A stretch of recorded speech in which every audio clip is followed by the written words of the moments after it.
नमस्कार है आप सभी को। आज हम श्री मल्लिकार्जुन ज्योतिर्लिंग की महिमा के बारे में जानेंगे। उससे पहले आप सभी को सावन की बहुत शुभकामनाएं।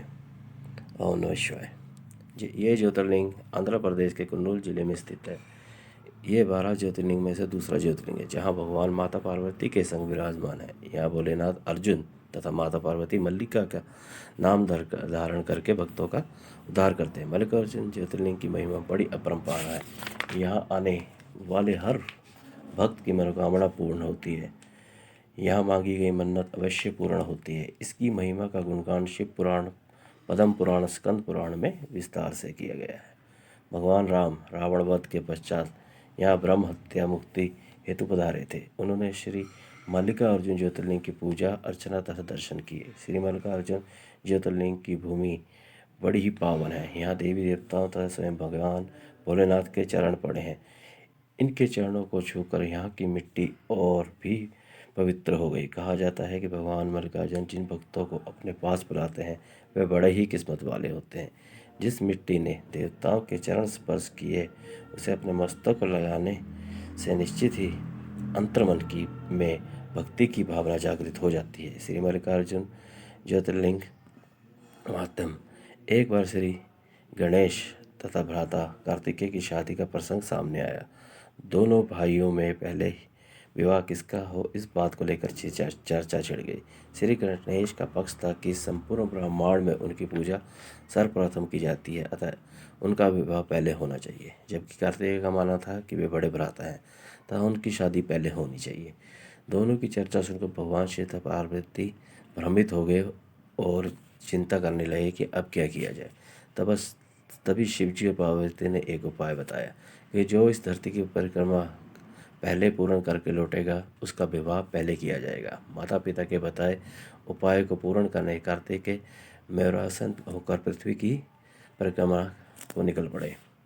श्री गणेश बड़े चतुर थे। उन्होंने सोचा कि उनका मूषक वाहन अत्यंत छोटा है तथा स्वयं ही का ढील ढोल शरीर भी काफ़ी बड़ा है, अतः उन्होंने रुद्र संहिता के श्लोक के अनुसार स्नान पूजा पाठ करके माता पार्वती और पिता शंकर जी की 7 परिक्रमा पूर्ण की, जो कि पृथ्वी परिक्रमा के सम्मान मानी जाती है। अतः श्री गणेश विजयी घोषित हुए तथा उनका विवाह पहले करने का फैसला हो चुका था। अतः उनका विवाह सिद्धि बुद्धि नामक कन्या से कर दिया गया। उधर जब कार्तिकेय उनके परिक्रमा करके पूर्ण घर लौटे तो घटित स्थिति देखकर बहुत क्रोधित हुए। कार्तिक क्रोधित होकर क्रौंच पर्वत पर चले गए। इधर भगवान शंकर तथा माता पार्वती पुत्र के वियोग से काफ़ी चिंतित व दुखी हुए। वे अपने रूठे पुत्र को मनाने क्रौंच पर्वत की ओर निकल पड़े, परंतु जब तक कार्तिकेय क्रौंच पर्वत से 3 योजन और दूर जाकर रहने लगे। भगवान भोलेनाथ माता पार्वती ने क्रौंच पर्वत काफ़ी समय तक कार्तिक के जी की लौटने की प्रतीक्षा की, परंतु कार्तिक जी लौट कर नहीं है। तत्पश्चात शिव जी वहीं ज्योतिर्लिंग स्वरूप में विराजमान हो गए तथा माता पार्वती जगदम्बा स्वरूप में विराजमान हो गई। इस ज्योतिर्लिंग पर सर्वप्रथम मल्लिका पुष्प अर्पित किए गए। तभी से इस ज्योतिर्लिंग को मल्लिकार्जुन के नाम से जाना जाने लगा। माता पार्वती को यहाँ ब्रह्मरांबा देवी के नाम से भी जाना जाता है। श्री ब्रह्मरांबा देवी की महिमा त्रिपुरा रहस्य में महात्म्य में भी बताई गई है। श्री मल्लिकार्जुन ज्योतिर्लिंग का ये मंदिर बड़ा ही मनमोहक है। इस मंदिर में की गई सुंदर नक्काशी देखते ही बनती है। शिवरात्रि के अवसर पर यहाँ भक्तों का भारी मेला लगता है। शिव पुराण के अनुसार जो भी भक्त इस पावन ज्योतिर्लिंग के दर्शन करता है उसे दैविक और भौतिक सुख की प्राप्ति होती है। श्री मल्लिकार्जुन का स्मरण करने से तमाम पापों का अंत हो जाता है। इस ज्योतिर्लिंग की विशेष पूजा पुत्र प्राप्ति के लिए करवाई जाती है। श्री मल्लिकार्जुन ज्योतिर्लिंग समुद्र तल से लगभग 1500 फीट की ऊंचाई पर आंध्र प्रदेश के कुर्नूल जिले के आत्मा तहसील में एक पहाड़ी पर स्थित है। यहाँ से कुछ ही दूरी पर कृष्णा नदी का अमृत जल प्रभावित होता है। इस तीर्थधाम को क्रौंच पर्वत, श्री पर्वत, श्रीगिरी, श्री शैलम, मल्लगिरी इत्यादि नामों से भी जाना जाता है।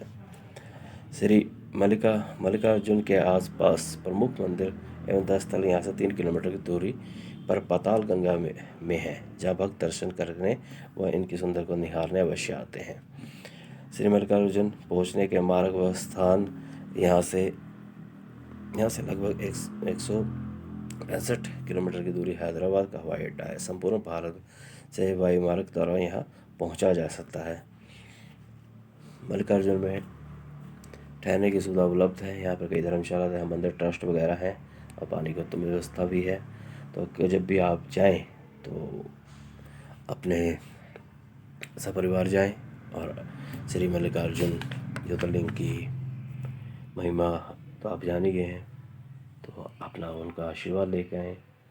और इसी के साथ सावन महीने की आपको बहुत बहुत शुभकामनाएं। और हम यही कहेंगे, ओम नमः शिवाय, ओम नमः शिवाय, ओम नमः शिवाय। त्र्यंबकं यजामहे सुगंधिं पुष्टिवर्धनम् उर्वारुकमिव बन्धनाय मृत्युर्मोक्षाय मामृतात्। जय हो प्रभु, जय हो। जय शिव भोले भंडारी, जय शिव शंकर, जय महादेव।